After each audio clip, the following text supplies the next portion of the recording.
कल मैंने हमारे टेलीग्राम चैनल पर मैसेज डाला था कि बच्चों को इस समय सबसे बड़ी प्रॉब्लम पढ़ाई में क्या जा रही है।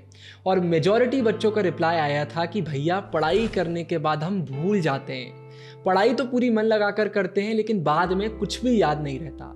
तो आखिर हम सब कुछ कैसे अच्छे से याद करें, जानेंगे आज की इस वीडियो में। तो आज की इस वीडियो में मैं आपके साथ 9 टिप्स शेयर करने वाला हूँ। अगर इन 9 टिप्स को आप अच्छे से फॉलो कर लेते हैं तो ये वाली प्रॉब्लम एकदम जड़ से साफ हो जाएगी और सारी चीज़ें आपको बहुत अच्छे से याद रहेंगी। तो जितनी भी टिप्स शेयर कर रहा हूँ उन्हें बहुत अच्छे से सुनिएगा और आज ही से उन्हें इम्प्लीमेंट भी करिएगा। पहला पॉइंट आता है, चीज़ों को ऑर्गेनाइज करना बहुत ज़रूरी है।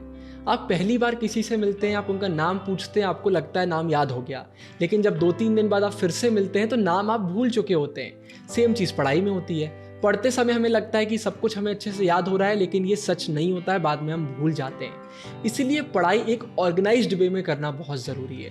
यहाँ पर आप MQR+S स्ट्रेटेजी याद रखिए। M का मतलब है मेन कॉन्सेप्ट हमारा जो है, मतलब हमारा चैप्टर है। तो आप वीडियो को सबसे पहले हमारी अच्छे से करिए, उससे आपका चैप्टर हो जाएगा।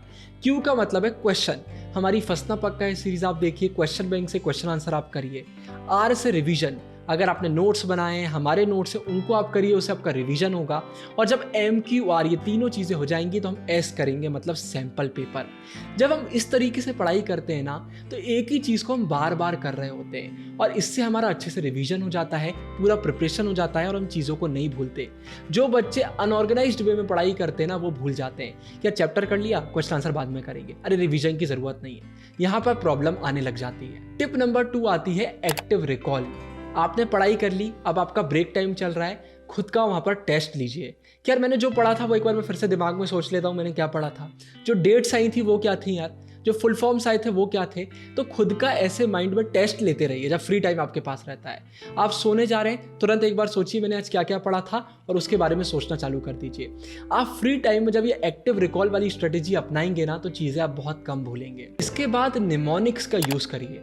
अब आपको सार्क के मेंबर्स याद करना है तो अब यहाँ पर हर एक कंट्री का नाम याद होना ज़रूरी नहीं है। सिंपल सा MBBS पेन याद रख लीजिए और सारे नाम अपने आप याद हो गए।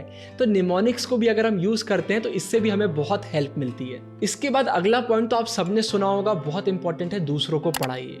लेकिन आप बोलेंगे भैया किसी के पास इतना टाइम नहीं है कि वो मुझे सुने, घर में भी सब बिजी रहते हैं, दोस्त अपनी पढ़ाई कर रहे होते हैं। तो यहाँ पर एक बहुत शानदार ट्रिक मैं आपको बता देता हूँ। आप अपने दोस्तों के साथ एक व्हाट्सएप ग्रुप तैयार कर लीजिए, नहीं तो एक प्राइवेट ग्रुप भी आप बना सकते हैं और जो कुछ भी आप पढ़ते हैं उसका ऑडियो उस ग्रुप में भेज दीजिए और नीचे उसका टॉपिक लिख दीजिए। इससे 3 बहुत बड़े प्रॉफिट आपको होंगे। पहला, जब आप ऑडियो भेजेंगे तो आप एक तरीके से पढ़ा रहे होंगे तो वो आपको बहुत हेल्प करेगा चीज़ों को याद करने में। दूसरा, फ्यूचर में वो आपकी ही हेल्प करेगा, आपको कभी भी रिवीजन करना होगा तो आप अपना ही ऑडियो सुन सकते हैं।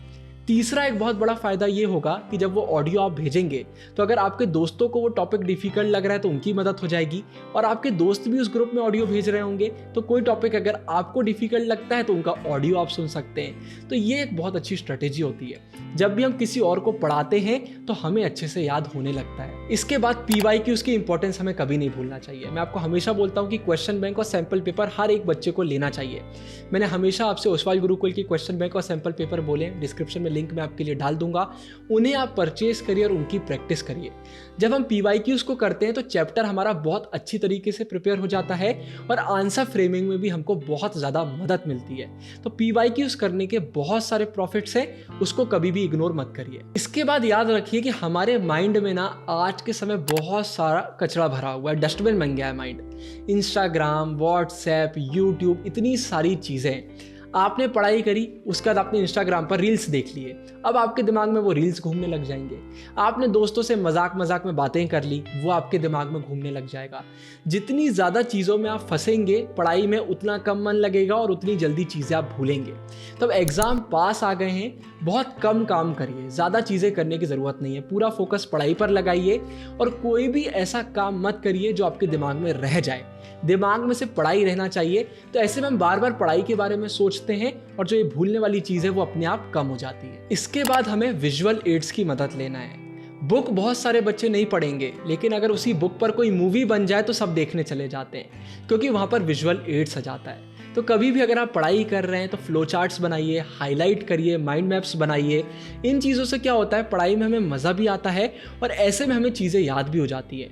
कोई लॉन्ग आंसर का अगर आपने फ्लो चार्ट बना के रखा और वही क्वेश्चन एग्जाम में आ गया तो फ्लो चार्ट हमें तुरंत याद आ जाता है। भले ही पूरा बुक का हमें चीज़ें याद ना आए, लेकिन फ्लो चार्ट हमें याद आ जाएगा, हम बहुत अच्छे से आंसर प्रिपेयर कर सकते हैं। तो विजुअल एड्स की मदद लेना भी बिल्कुल मत भूलिए, ये एक बहुत शानदार चीज़ है। इसके बाद हमेशा याद रखिए, ब्रेक लेना बहुत ज़रूरी है। अगर आप 4 घंटे पढ़े जा रहे हैं, बिल्कुल भी ब्रेक नहीं ले रहे हैं, हमारी एनर्जी डाउन हो जाती है। हर किसी की लिमिटेड एनर्जी होती है, बैटरी को रिचार्ज करना बहुत ज़रूरी है। तो एक बार में 4 घंटे पढ़ने से अच्छा 4 बार पढ़ने बैठ जाइए। माइंड में वापस से एनर्जी को रिस्टोर होने दीजिए, ब्रेक लेके पढ़िए, आप कम भूलेंगे, मैं आपको बता रहा हूँ। इसके बाद आखिरी टिप और एंड में एक और इम्पॉर्टेंट चीज़ मैं आपको बताऊंगा। वो आखिरी टिप ये है कि भाई स्लीप को कभी भी नज़रअंदाज मत करिए। समय पर सोइए, समय पर उठिए। अगर हमें अच्छी नींद मिलती है तो एनर्जी अपने आप हमारी बूस्ट हो जाती है। 3, 2, 1 याद रखिए। 3 घंटे पहले हमें खाना छोड़ देना है सोने से। 2 घंटे पहले पीना छोड़ देना है, यहाँ पर मैं पानी, चाय और कॉफ़ी की बात कर रहा हूँ। और 1 घंटे पहले मोबाइल छोड़ देना है। ये अगर आप कर देंगे तो इसके बाद आपको नींद अच्छी आएगी और सुबह बहुत ही एनर्जेटिक आप महसूस कर रहे होंगे। तो ये हमारी 9 टिप्स आती हैं। इनको अगर आप अच्छे से मन लगाकर फॉलो करते हैं तो आप खुद देखिएगा, जो आप ये भूलने लगते हैं ना, ये अपने आप कम हो जाएगा।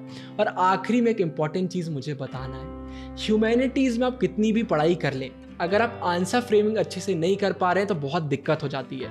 और बहुत सारे बच्चों को आंसर फ्रेमिंग में प्रॉब्लम भी आ रही है। और इसी कारण से हमने पहले ही ह्यूमैनिटीज़ के बच्चों के लिए एक आंसर राइटिंग का कोर्स लॉन्च कर दिया था, सिर्फ ₹149 में। और ये आपको हमारी एप्लीकेशन पर मिल जाएगा। अगर इस कोर्स का आप ट्रेलर देखना चाहते हैं तो ऊपर एंड स्क्रीन पर क्लिक करके आप देख सकते हैं। डिस्क्रिप्शन में आपको ओसवाल गुरुकुल का लिंक भी मिल जाएगा, हमारी एप्लीकेशन का लिंक भी मिल जाएगा। आगे जिन भी टॉपिक्स पर वीडियो चाहिए हो कमेंट सेक्शन में ज़रूर बताइएगा।